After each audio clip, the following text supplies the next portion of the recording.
you very much for coming today. This is my regular class time in Monday afternoon, so I'm glad to see that the class has been fortified with lots of friends of the department.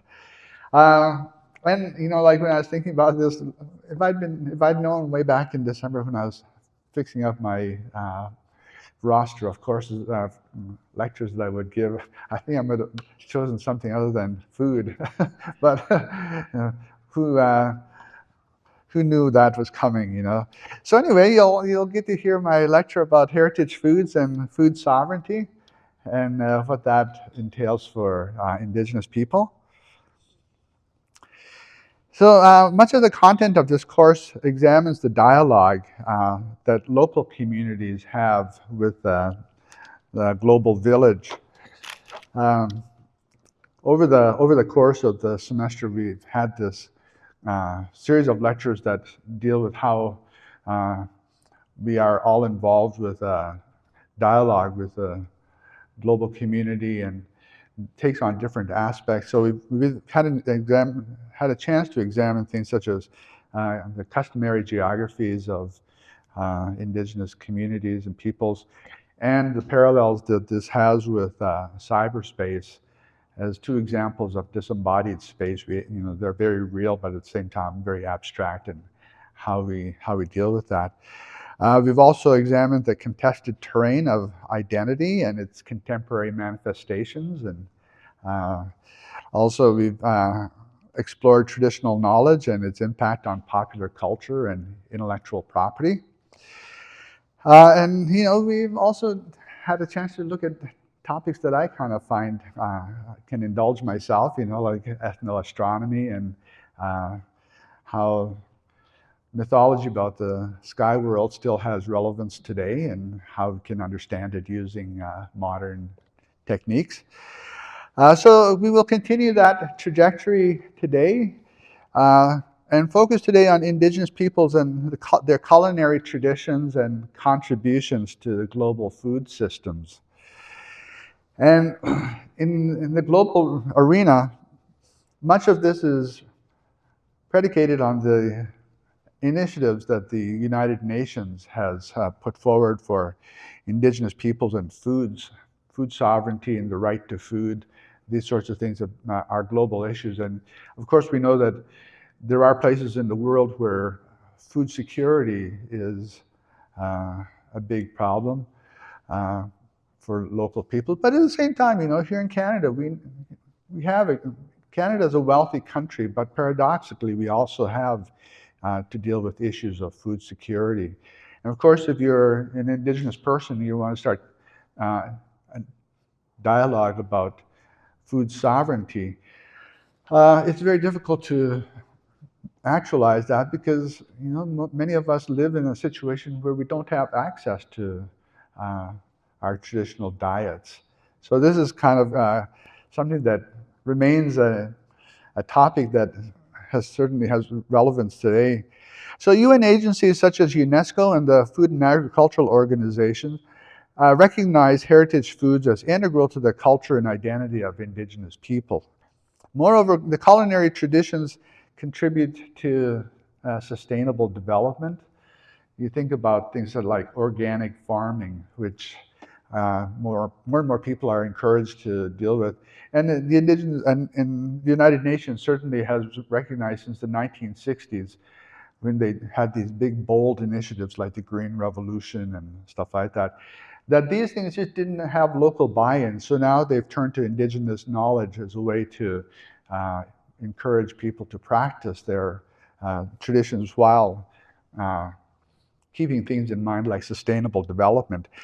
We also know that farming includes there's a big investment on biodiversity in farming, because when I travel to places like Bolivia or Colombia, and I go to local markets, and I'm always astonished to see the variety of potatoes or corn, the different varieties of corn that people have there. And I come back home and we have like one kind of corn, and maybe a different, besides Yukon Gold potatoes, we might have a few other varieties, but you go to places like, Bolivia, and you go to a market in a small community, and you'll have access to like 50 different varieties of potatoes and at least a dozen varieties of corn that are all available.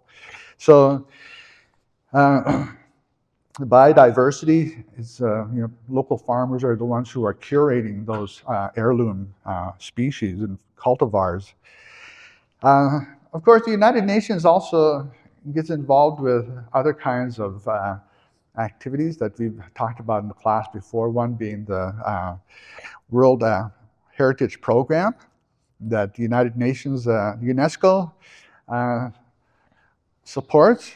And it originated with the November 1972 conference that called for the Convention Concerning the Protection of the World's Cultural and Natural Heritage. And there are several places within, Haida Gwaii being one of them, which is a World Heritage Site, Gwaii Haanas and Sigangan. But also, in my local area, Head Smashed In Buffalo Jump is a World Heritage Site, and that is kind of looking at the practice of hunting and the hunting culture dedicated to bison. So these are some of the places that you can visit that are actual monuments to human cultures. But cultural heritage does not end with monuments and places. It also includes the traditions and living expressions that we inherit from our ancestors and the knowledge and skills to maintain those customs. So as a result of this, UNESCO adopted the Convention on Intangible Heritage in 2003. Today, it has about 50 different culinary practices that it recognizes on the list of intangible cultural heritage of humanity. So traditional Mexican cuisine made the list in 2010. But north of Mexico, there are no traditional cuisines that have made the list yet, And you gotta think about it, like we have this rich variety of foods and foodways here in North America. How come none of our traditions have made the list yet? So that might be something, a project for future generations to try and get some of their culinary practices recognized and make that list. And also the Food and Agriculture Organization gives out awards every year to recognize the efforts of local communities and organizations and governments. So it gives out awards for innovation and achievement, but it also has these other larger awards, one a partnership award that recognizes practices that exemplify sustainable development. Its Champion Award recognizes the practices that are transformative and which increase food security and ensure access to high quality food. So there are a few examples, again, this is something that is all kind of elsewhere. It's not really something that we hear about in North America very often. And I think part of it is that in North America, much of our food industry is dominated by agribusiness. So you have these large corporations that get into a lot of food production. But also the kind of farming we do in Canada is very mechanized, and it relies a lot on chemicals to like fertilizers and pesticides and these things.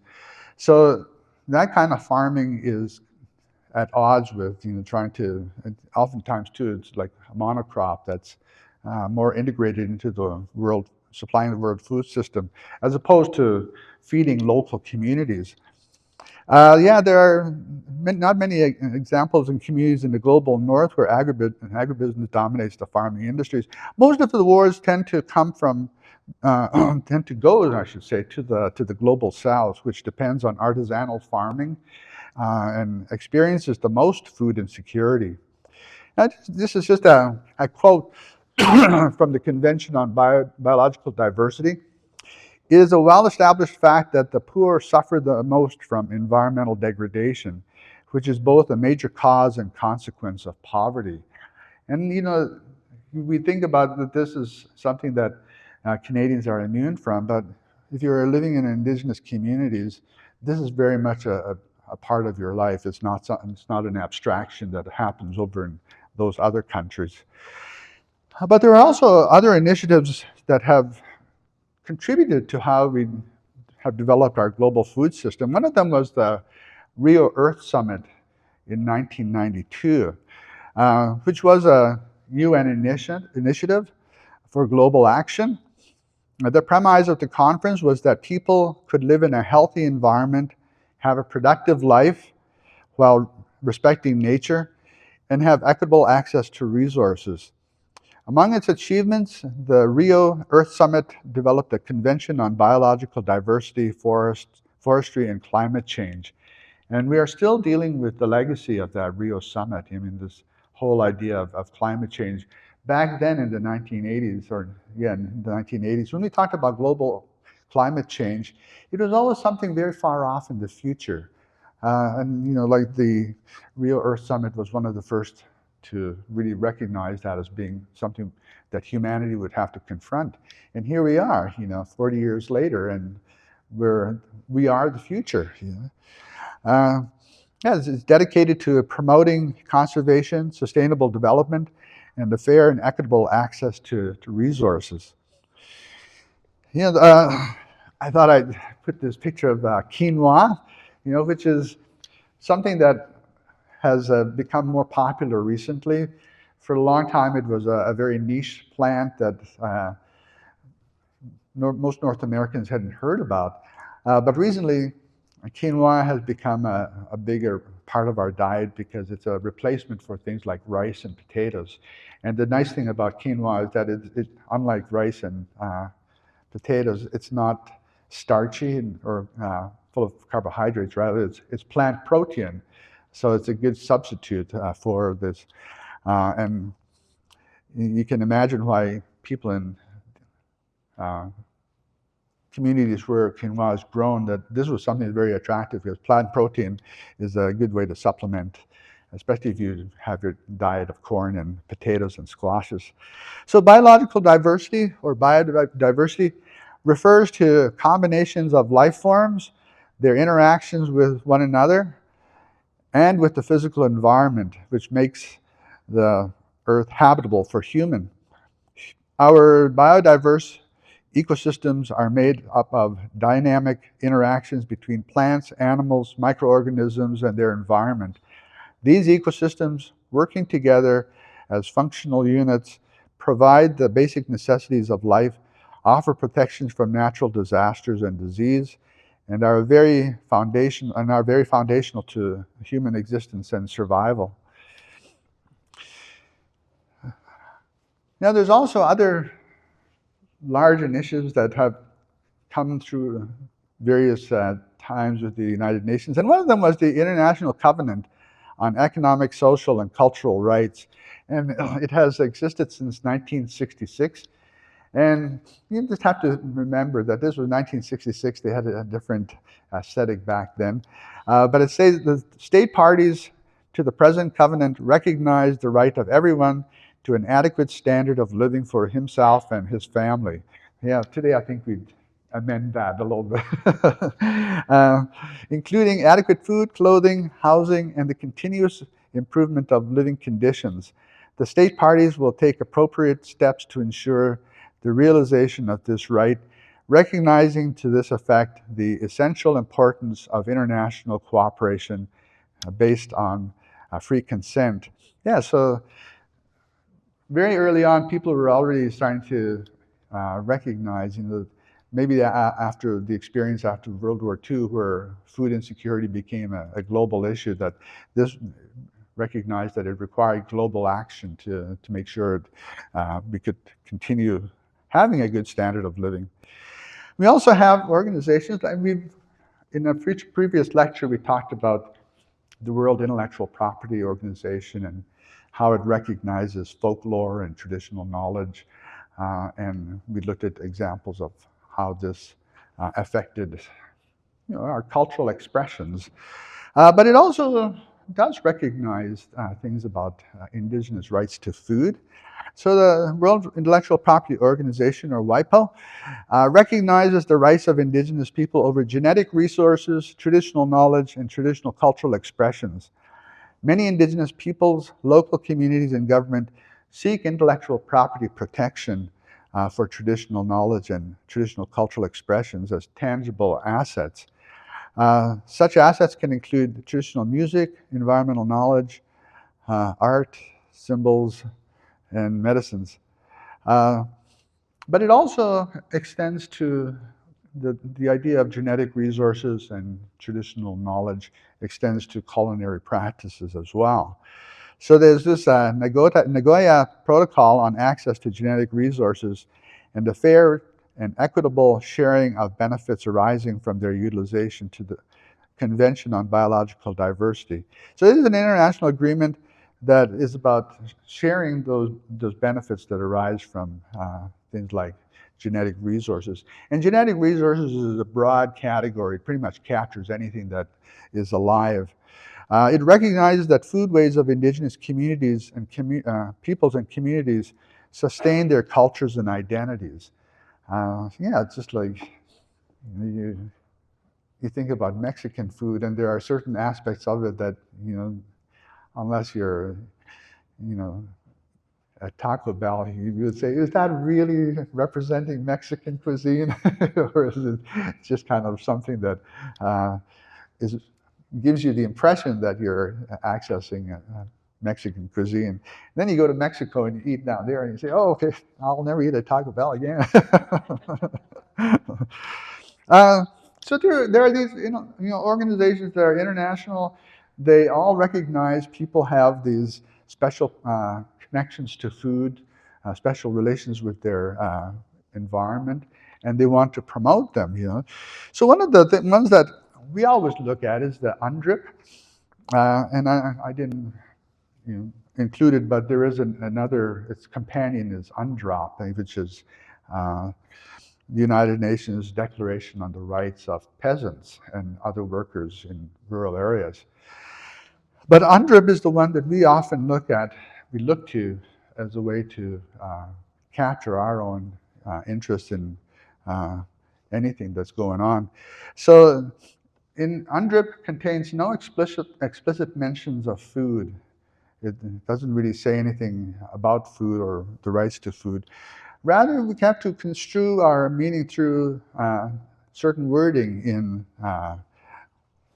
these agreements. So for example, in this one, in the preamble to UNDRIP, there's a statement of recognizing and reaffirming that Indigenous individuals are entitled, without discrimination, to all human rights recognized in international law, and that Indigenous peoples possess collective rights which are indispensable for their existence, well-being, and integral development as people.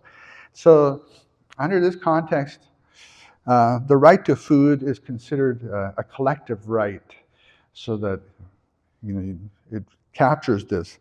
And within the UNDRIP itself, the only one closest that we can look at is Article 31, which says that Indigenous people have the right to maintain, control, protect, and develop their cultural heritage, traditional knowledge, and traditional cultural expressions, as well as the manifestation of their sciences, technologies, and cultures, including human and genetic resources, seeds, medicines, knowledge of the properties of flora and fauna, oral traditions, literature, design, sports, and traditional games and visual and performing arts.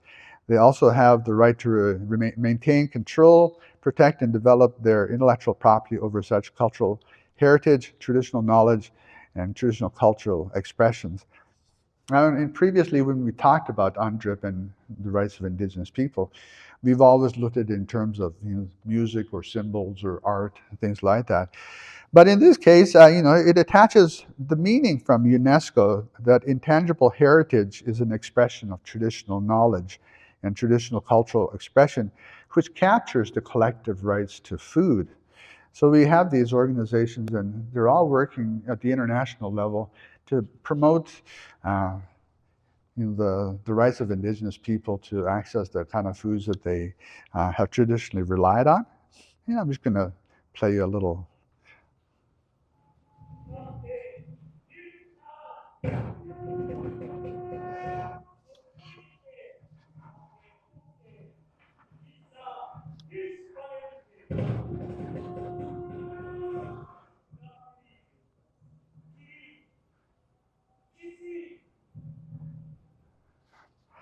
Yeah, I was in Mexico a while ago and had a chance to see some Mayan people and visit with some Mayan people, and to get to know some of their issues that they're dealing with. And I just have to say that it was almost an echo of what I would be talking about in my own classes and with people that Indigenous individuals in Canada. So up until now, I've kind of been talking about Indigenous food and the right to food at the international level. But of course, global institutions provide guidance from negotiation, action from aspiration, and objectives from consensus. We might be global citizens, but few of us are global actors. So as a result, the everyday lives of ordinary people are informed by local initiatives and experience. So that leaves us with the question: how does the world become your personal experience? If you're going to talk about rights to food, the collective right to food sovereignty, how is that manifested? Because this diasporic peoples, Indigenous people, don't often have access to the traditional cultures that would nurture that kind of knowledge. Instead, we have to look at proxies in our environment, like this restaurant in Vancouver called Bannock and Salmon. I mean, for a lot of people, that's the only place that they're going to have access to traditional foods. And believe me, you pay a premium price for it. It's not cheap, So if you want to go there, and have a salmon burger, I come from a culture that has no tradition of fishing. We have no technology that's dedicated to fishing. We just look at fish. Oh, that looks like something living in the water there. But over the many years that I've lived out here, I've developed a fondness for salmon, and sometimes I've even been known to go a little crazy and eat it raw, But if you want to go to have a salmon burger, again, salmon and Bannock is probably the best place you're going to do it. So if you're talking about food sovereignty, considering my own cultural background, food sovereignty and the right to a traditional diet is an abstraction. I'm far away from any kind of regular enjoyment of bison, although, at Salmon and Bannock, you can get a nice bison pot roast. But I can also go to my local butcher and get buffalo sausages and ground buffalo to make burgers. So I'm more likely to dine on bison in an upscale restaurant or get it from a local butcher. And for myself, being an archaeologist, hunting is something that happened in the old Stone Age and not in my neighborhood. I have no skills in hunting. If somebody was to give me a gun and ask me to go and get something for supper, I'd have to use it as a club and try and find something that I could club to death.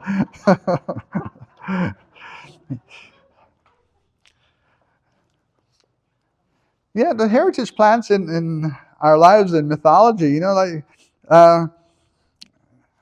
this is something that, because tobacco is one plant that has a huge impact on human health in modern people, and it really isn't a food, but it's food for pipes, and it's one thing that, in traditions in the past that held tobacco.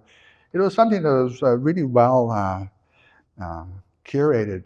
The ritual became part of the ritual life of the people, and it also grew into the mythology. The story about Sky Woman and how she had pulled out a large plant that created a hole in the sky country. And when her husband found out about this, he was really angry. And as she was looking over into the hole that she saw the Turtle Island down there floating. And her husband came up and was angry, and he pushed her through that hole. And as she fell, she started grabbed out to try to get back up there. And she grabbed onto a couple of plants, but they gave way and she fell to earth. But the two plants that she brought with her when she came from the sky country were tobacco and strawberries. And so, again, strawberries were domesticated in the Americas. They were one of the few fruits that people on here used to grow. And in my own tradition, Blackfoot people are primarily known as hunters, hunting gathering. But tobacco was the one crop that they took into and started cultivating it, and they made a big ritual around it. And again, it also was part of our mythology, where the tobacco seeds, the first tobacco seeds, were a gift from the chief of the beavers to humans. And being an archaeologist, I kind of got interested in, well, where did Blackfoot people get their tobacco, and when did they get tobacco? Because if we could figure out when we got our tobacco, we could also find out when mythology about tobacco and the chief of the beavers giving us these seeds. So, being an archaeologist, you look at things like plant remains that are made of carbon and therefore are able to be subjected to carbon dating. And from that, I was able to ascertain that Blackfoot people got their first tobacco seeds, not from the chief of the beavers, but their neighbors, the Crow Indians, who lived farther down on the Missouri River, and they brought tobacco into the upper Missouri River basin around 900 AD. And it kind of coincided with a climatic event on the prairies known as the medieval's warm spell, where for about 700 years, the Earth's climate, at least in the northern hemisphere, became much warmer than it is now.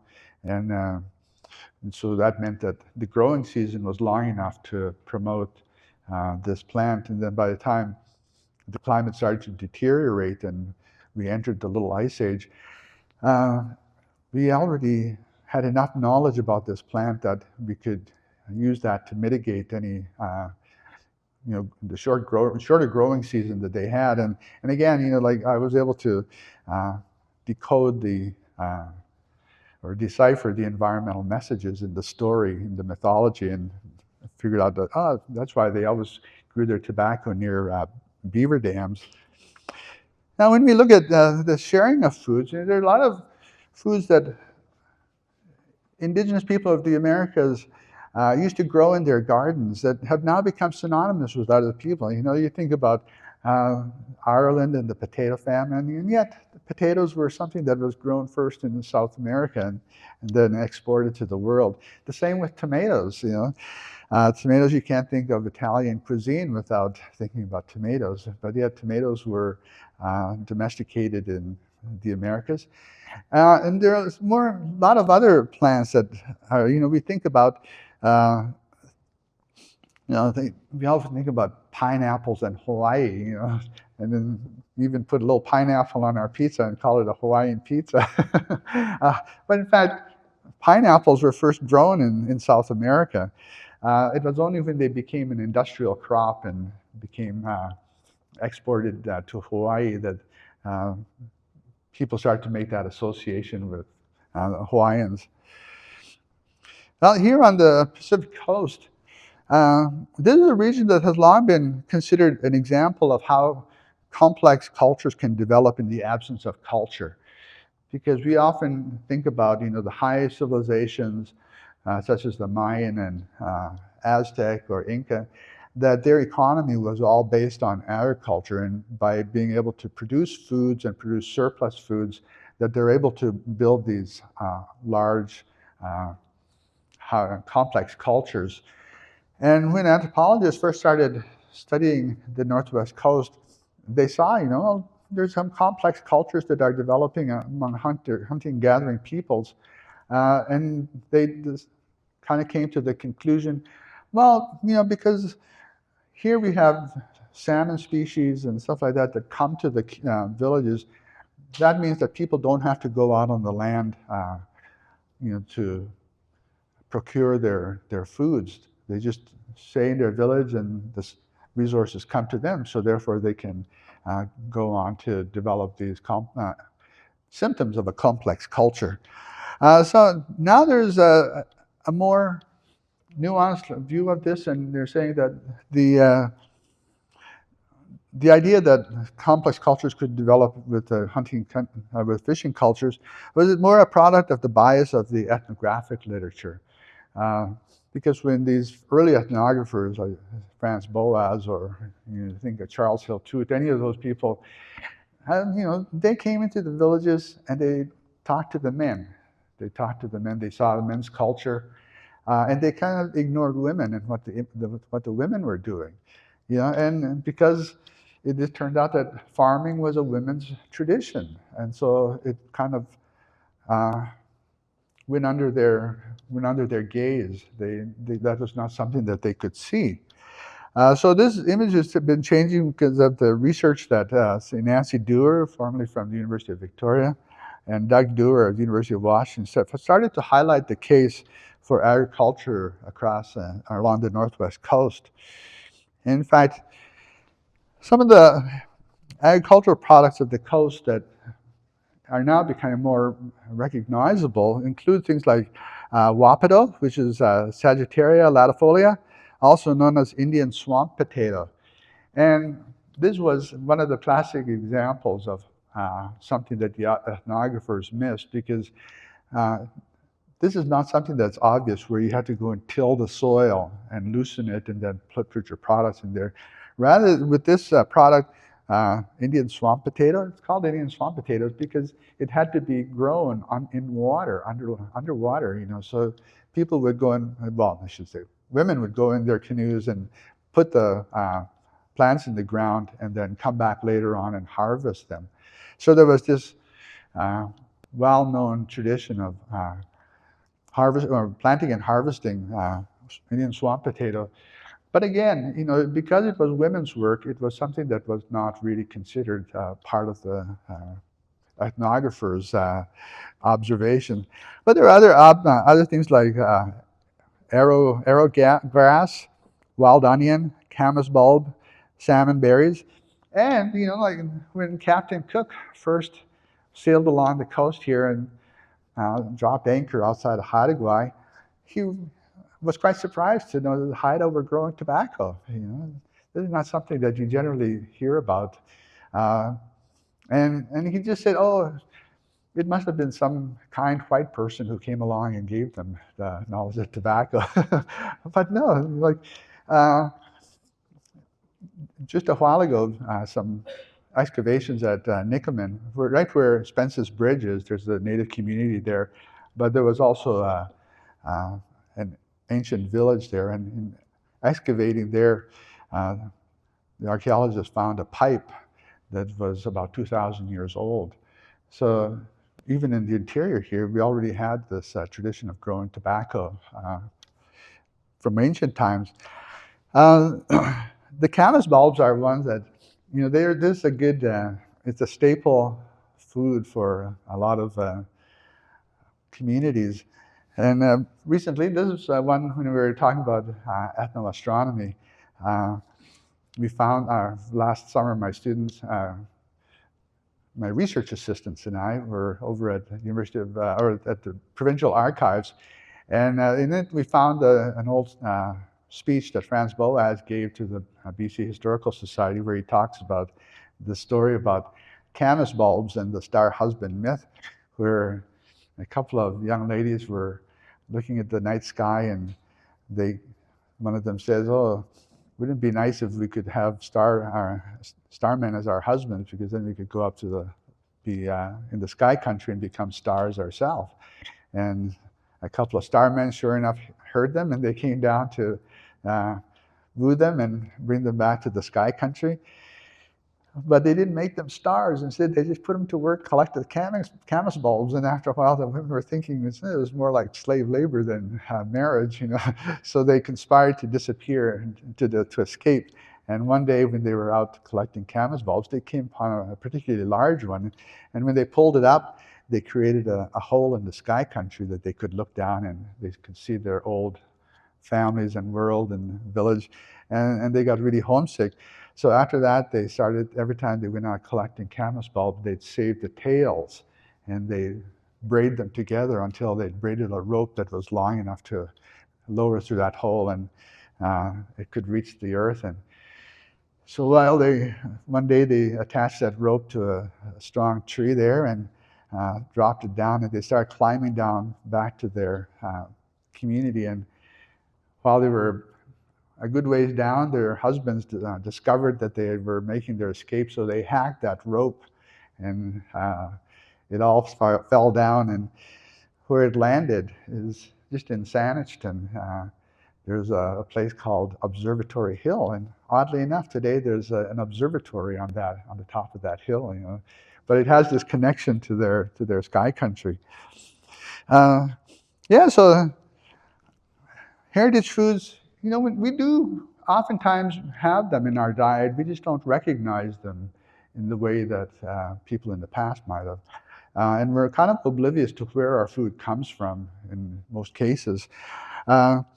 But these are just some of the examples of the squashes, avocados, potatoes, beans.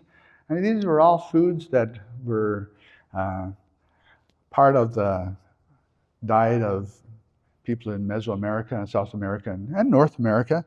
And they became part of the global food system and became integrated into it to such an extent that we no longer question where our food comes from. We just enjoy the nosh, But I just want to quickly go to introduce the I Collective.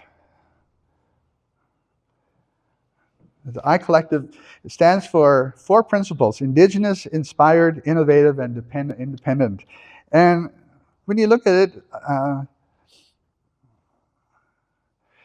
they are a whole series of Indigenous people who are chefs, and they want to represent their own culinary traditions in there.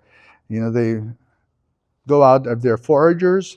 They go out and try and find the same foods that their ancestors would have eaten off country foods. They're very dedicated to Indigenous food sovereignty because many of our foods have simply been forgotten and are no longer part of our food system. And they also have this Gathering Basin, which is a multimedia cookbook, which gives tutorials on YouTube that you can go to visit this site, and a chef there will talk you through cooking with ingredients that you wouldn't normally associate with your food regular diet. But at some point in the past, somebody did this, and I want to just quickly focus on this one, the cacao, because this is a nice segue into my next PowerPoint, because I want to talk specifically about chocolate. Valentine's Day is just behind us, and Easter is coming up. You think about every holiday that you can imagine and how much chocolate plays into that. Yeah, I was thinking about that at Valentine's Day. Chocolate is all over the place, and well, sometimes I wonder if it's really all the love or if it's just a chemical reaction to the chocolate.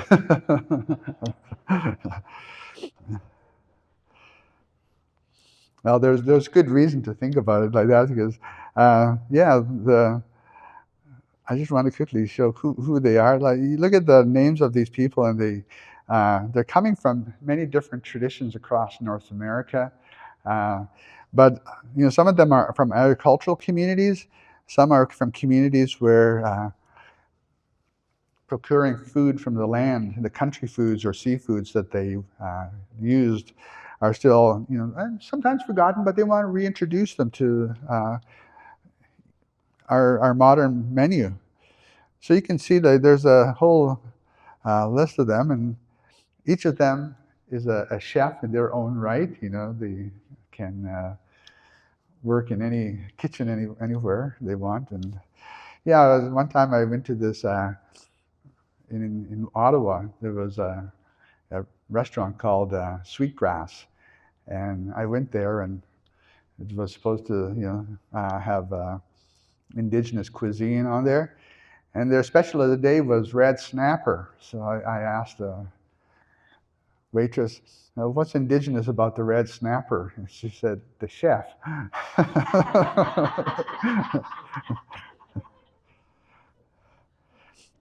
Okay, well, I'll just carry on with the second PowerPoint, and that'll bring us to a nice place where you can close and move to your next activities.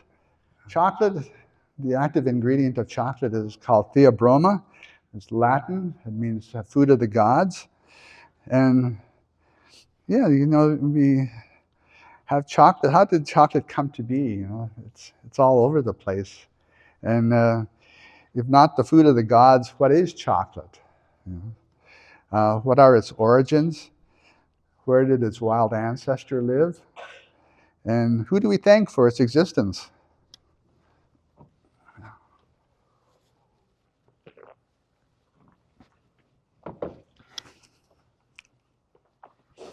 Yeah, chocolate, the Latin name for chocolate is Theobroma cacao. And the ingredients include cacao beans, sugar and sugar substitute, and milk products and other dairy products. That's the way we know it, but that's our palate that is coming to dominance. We like sweet things, and we think of chocolate as a dessert, as a confection. But that's not the case all over the world. Here's a little bowl of chocolate beans, and what they look like. They've been processed, ready to be ground into powder. And in the past, when people made the cacao and they got to the end product, they would make little patties of them, and that would be what they would use to sell.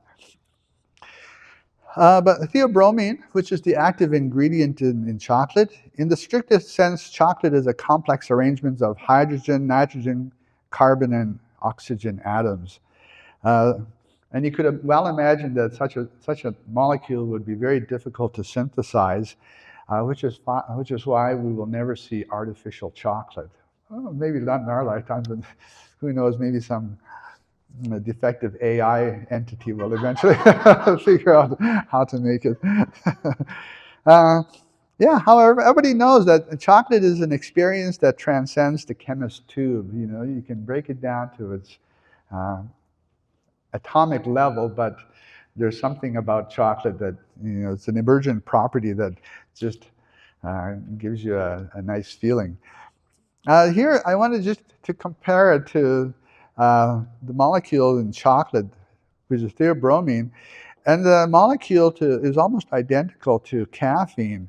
In fact, the only difference between the caffeine and theobromine molecule is that one complex little H3C is replaced by just a hydrogen atom. And that's the only difference, but that's what makes the difference between caffeine and theobromine. But there are other chemicals in your chocolate bar that have medicinal qualities, sort of. Mars, not the planet, but the chocolate maker, also sponsors a research institute in Slough in the UK to investigate the medicinal qualities and health benefits of chocolate. And among the things that they have found there is the chemicals known as flavonols. The chemicals discovered in food, such as apples, and in beverages such as wine, but they also occur in chocolate.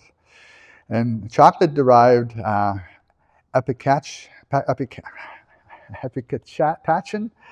is a flavanol, has been shown to signal muscles to relax, thereby promoting blood vessel dilation and increasing the blood flow.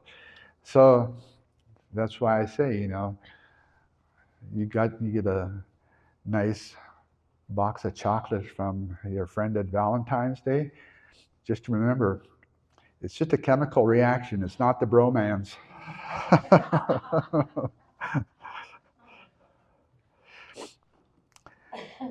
So what really makes chocolate? This raw chocolate is bitter. It really is like it's a bitter, almost like a coffee bean. But adding sugar makes the confection that everybody enjoys. But for the greater part of its history, chocolate was not a confection. It was something that was part of your food. So to make chocolate, you take the pods of the cacao beans and are cut open. And with the pulp, the beans are set in a trough to ferment for a few days.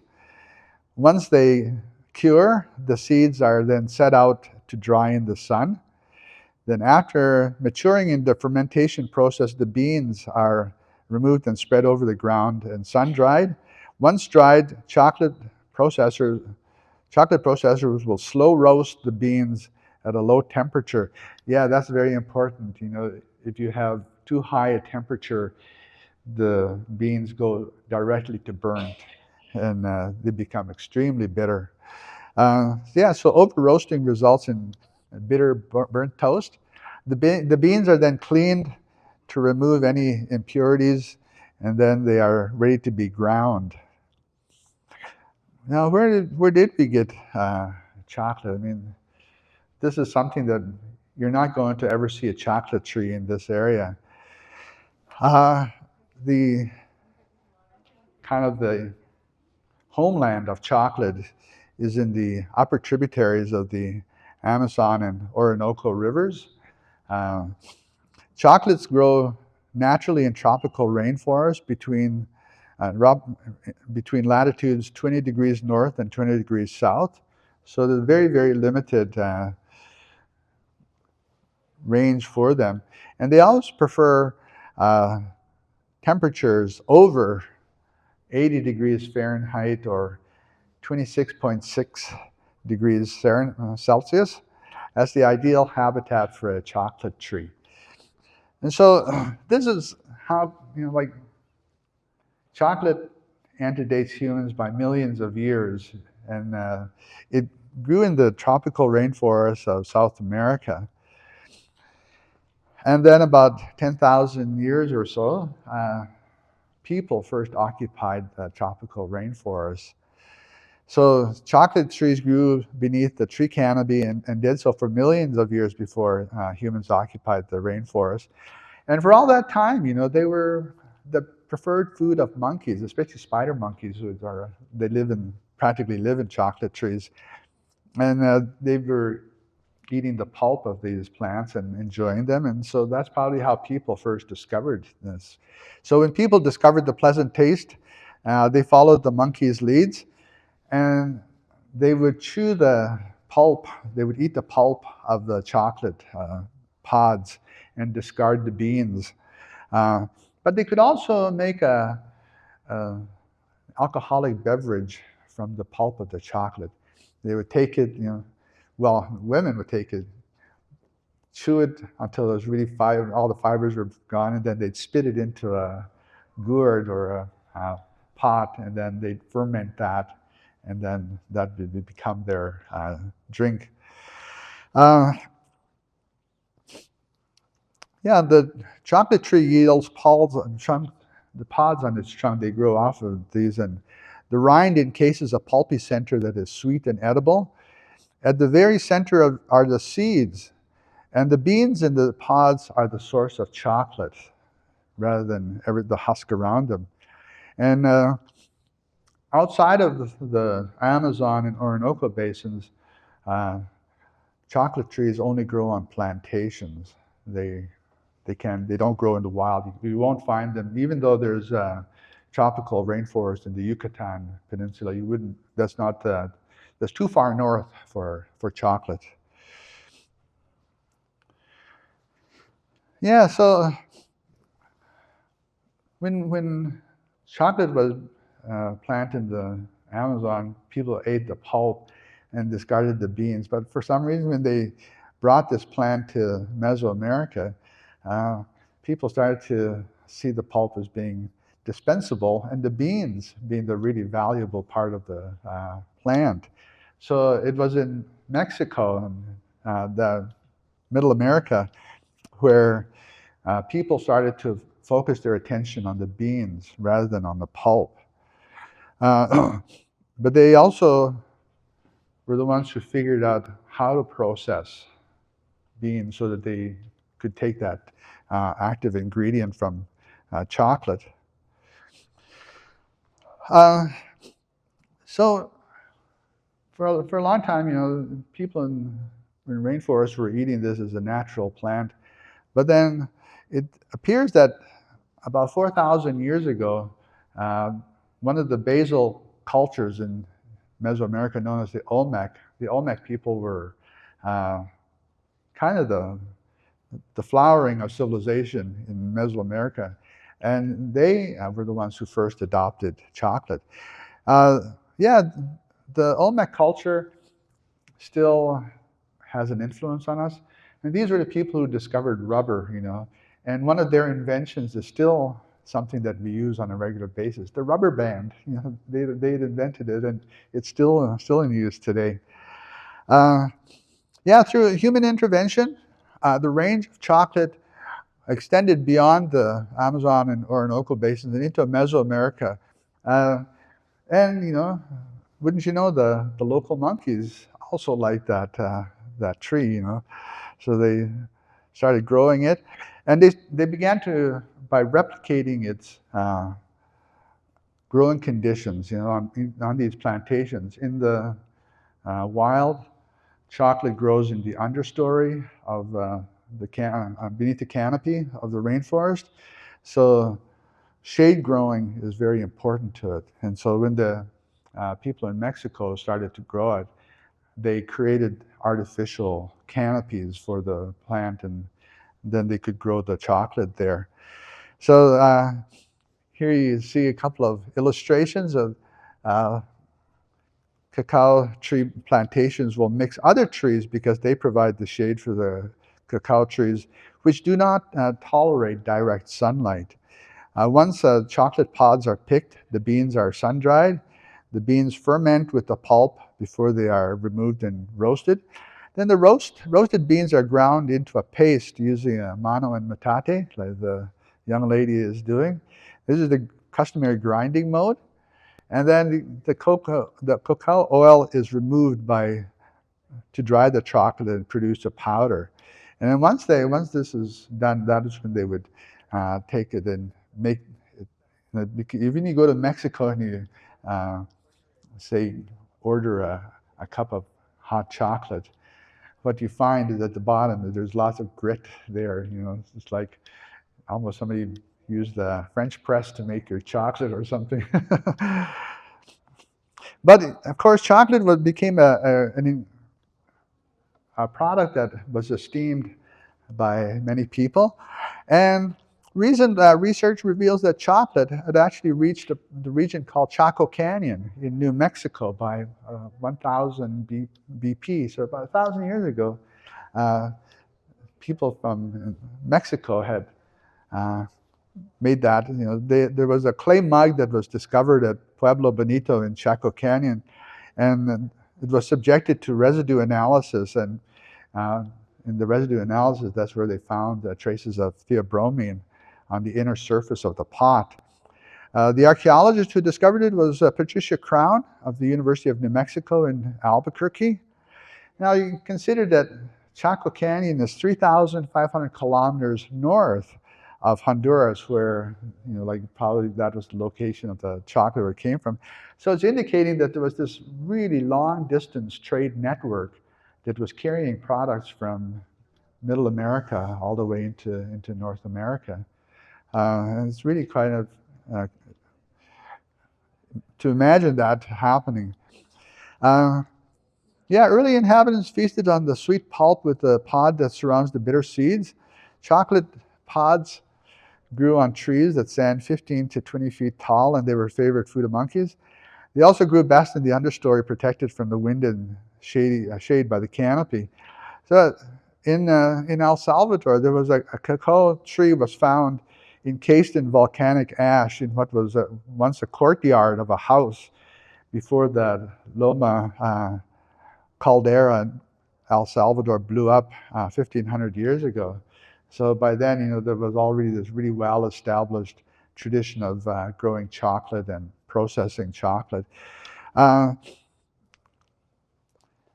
then we know that about 3,000 years before present, that's when chocolate culture really became embedded in Mesoamerican cultures. The Mayans were the first people to invent writing in Middle America. Prior to them, there was the Olmec culture, but the Olmec culture, despite all its monumental architecture and artwork that they produced, they didn't produce a writing system. Whereas the Mayans actually produced a writing system which mixed elements of glyphs with phonetic elements. So the glyph for chocolate, cacao, appears first in Mayan graphic tradition, and its phonetic component is the ka, which is fish, and then added to the before wa, And in its iconography, that wherever you see references to chocolate in Mayan writing, you also often see spider monkeys being portrayed. The two of them are kind of like chocolate trees and spider monkeys, they go hand in glove. So as a result, you often see that. You can see the different elements of there, and in each one of them, there's a monkey portrayed as part of the glyph. Now, these were also the people who first developed chocolate as a part of their diet. And they had a different approach to it. When chocolate was prepared as a beverage, it was always said that the person who was preparing it had two jugs, and they'd pour them back and forth and create a nice froth for it. And then people would eat the froth before consuming the beverage. So it was consuming the chocolate foam was the best way to enjoy it, and then you drink whatever's left in there, the beverage. And just like us, chocolate was something that they consumed in a ritualistic fashion on their celebration, the days that they're celebrating. So, they made the festivities more festive. They were the ones who were feasting with chocolate. So even today, you don't often go to a restaurant and find chocolate on the menu as a sauce. If you're likely to encounter it, it's going to be as a beverage off the menu. Whereas in Mesoamerica, cooking with chocolate gives Mexican cuisine its signature taste, especially that chocolate mole that you can pour over. It's like almost a gravy that they make with it. When prepared with food, chocolate and mixing them, these are also the people who domesticated chili peppers, and so they found it was a great way to spice up your chocolate, was to add a little bit of ground peppers, chili peppers. And today, there's a ice cream shop down there in East Vancouver called Casa de Gelati, and every time I go there, the one flavor I always get is chocolate chili. And people think, what's that with chocolate chili? Well, it's a really delicious ice cream. You get the nice flavor of the chocolate with sweetener, and then after a couple of seconds, you get the punch of the chili peppers in it. But chocolate mole as a sauce is something that they really, a big part of their cuisine. And it's also, chocolate also has, just like we have chocolates for our occasions when we're celebrating different festivals, they also included chocolate in their religion. So long before the Christian era in Mesoamerica, people made chocolate offerings to their gods, as an important rite in their celebrations. And then when the Christian era began and Christianity was introduced, they added another deity and began making chocolate offerings to Christ as part of their celebrations there. So you can see on this, the bottom painting is actually just what occurs on the painting that's on the jar, holding it around. And on the left there is Jesus Christ holding a frond from a chocolate tree. Yeah, and today chocolate is mostly a dessert in modern usage. We don't even, chocolate cakes, chocolate fondue, chocolate cheesecakes. These are all desserts, as opposed to the savory part of the meal. And while they're certainly a nice way to end a meal, chocolate also has a dark side, and I'm not just talking about the poor diet that you would have if you had Count Chocula with chocolate milk. That's just not sending a good signal. But where chocolate is mostly grown today is not in South America or Mexico. Rather, it's in West Africa. And chocolate plantations have been implicated in the use of child labor to harvest chocolate beans, and also that the working conditions can be quite appalling, and there's no way to protest. The chocolate today is although like we say, oh, everything is great about chocolate, but in Ghana and Ivory Coast are the top chocolate producers. They also pay a heavy social and environmental cost for this, because environmental degradation and soil depletion are the unseen consequences of chocolate production. And recently there was a glut of chocolate on the world market for some reason. And chocolate producers were having a really difficult time because they couldn't find any export market for all their produce, and they didn't even have to worry about tariffs, Nobody wants to tariff the chocolate.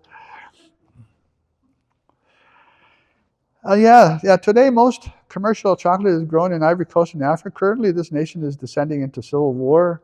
It might be a reason for your next purchase becoming more expensive. But if you can't get enough chocolate to eat, you can also slather yourself with cocoa butter. As long as it's fairly traded, you can do this. Okay, well, thank you very much.